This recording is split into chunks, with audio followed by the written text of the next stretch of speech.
Star Citizen Alpha 3.15 Deadly Consequences is now live. The patch adds a multitude of new features and there is a lot going on, so let's talk about those features and the changes and anything else that you need to know. There has been a full wipe, so all ships, Alpha UBC, merits, items and rep that you have accrued in-game have gone. You are going to start this new Alpha with any items, ships or vehicles that you bought with real money, anything that you've got as flare items or subscriber items, and any promo items. Players will start with at least 20,000 Alpha UAC, plus any purchased or packaged UAC on their account.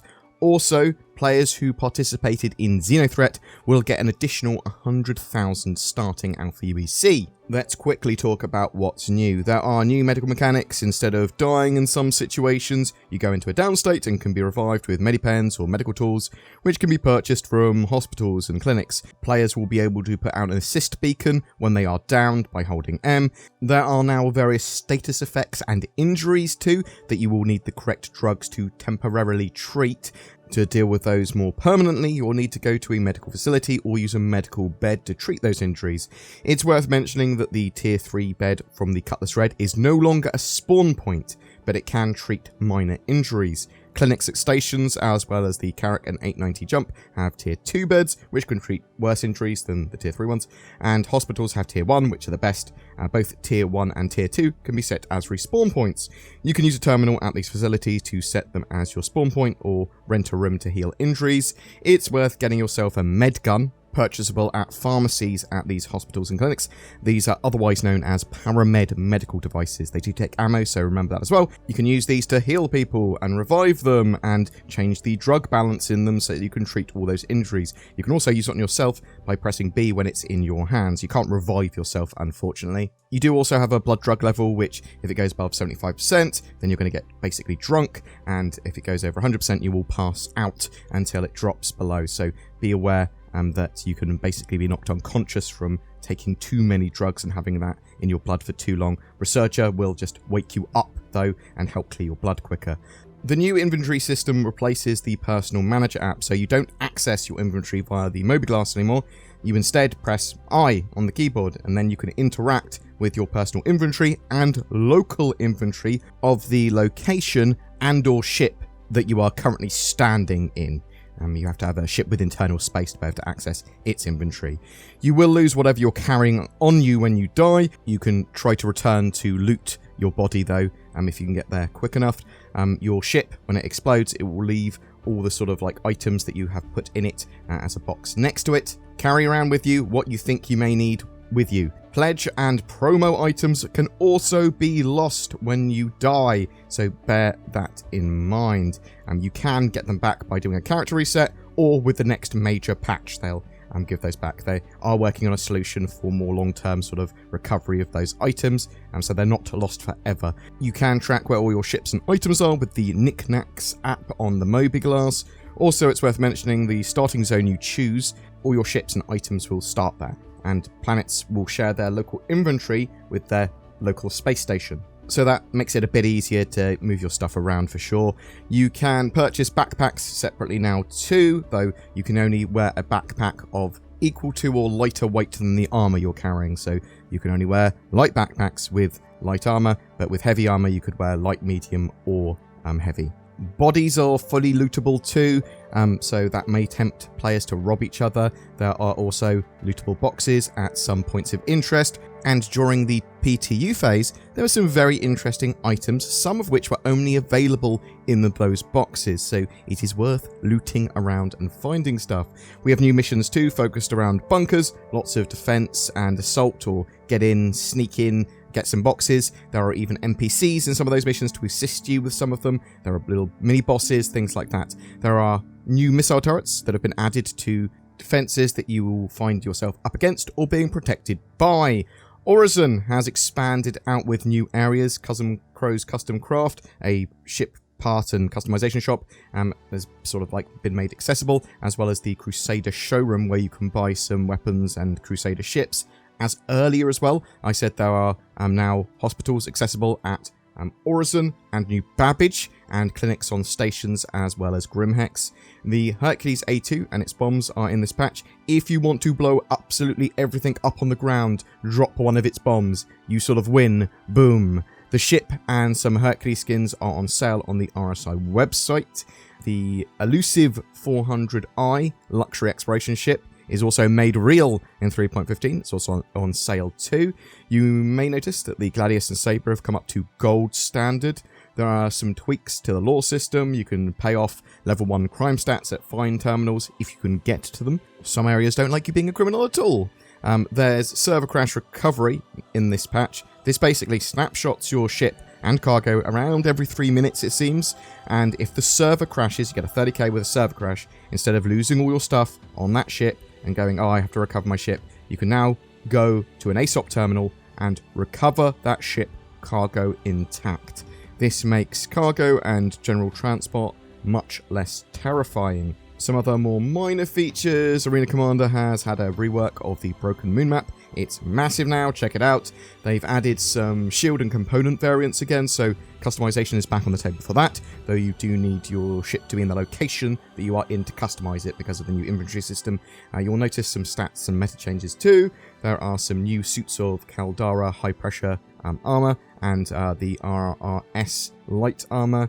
There's also various graphical Gen 12 renderer and other gameplay optimizations and improvements as they phase that in.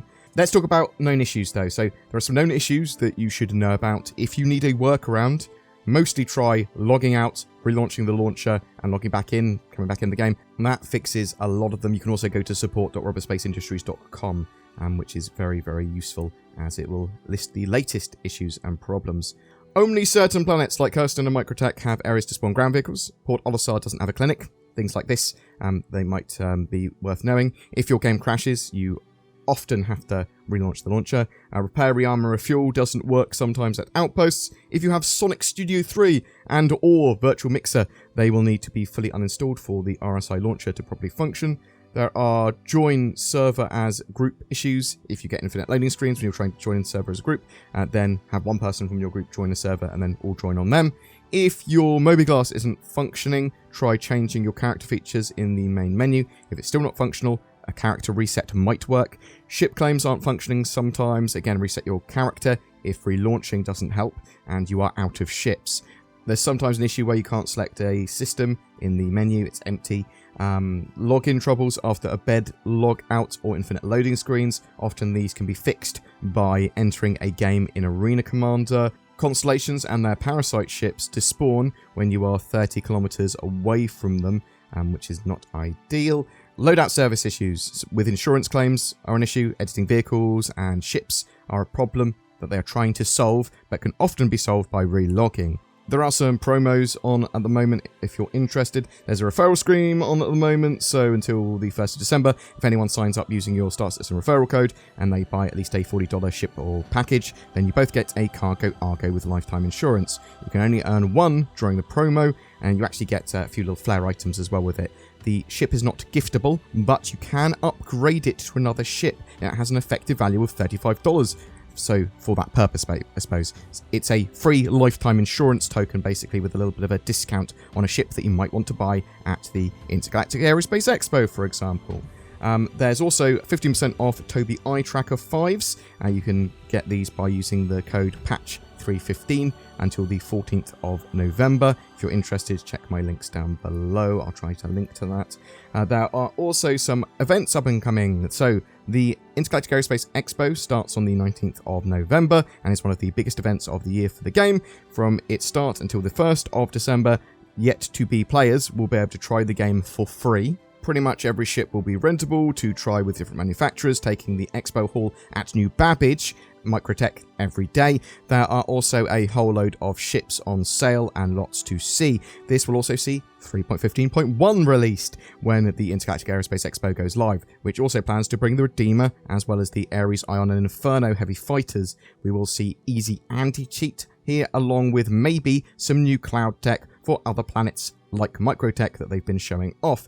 Also, it appears that all ships will be coming with 10 years insurance for the Intergalactic Aerospace Expo, though currently, and this is also available with the Hercules series that they've got on sale.